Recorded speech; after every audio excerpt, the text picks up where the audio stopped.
धृतराष्ट्र उवाच धर्मक्षेत्रे कुरुक्षेत्रे समवेता जुजुच्छव मामका पांडवाश्चैव किमकुर्वत संजय।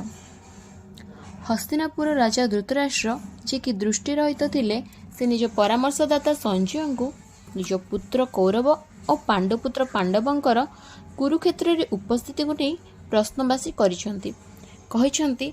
हे संजय, मो पुत्रगण एवं पांडुपुत्रगण युद्ध करने को इच्छा करी तीर्थक्षेत्र धर्मक्षेत्र तथा कुरुक्षेत्र नामक स्थान रे एकत्र होई कौन कले। निज आंदोलित मन को शांत करने को से संजय को यही प्रश्न करथिले।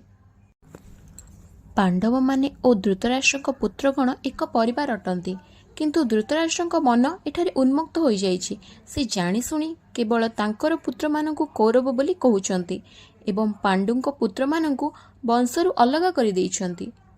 तेणु धृतराष्ट्रंकर पांडुंक पुत्र मानक सह कि प्रकार संपर्क थिला जणे व्यक्ति भल रकम बुझी पारिबो एवं सेथिरु धृतराष्ट्रंक स्थान केउठी ठीक जानि पारिबो।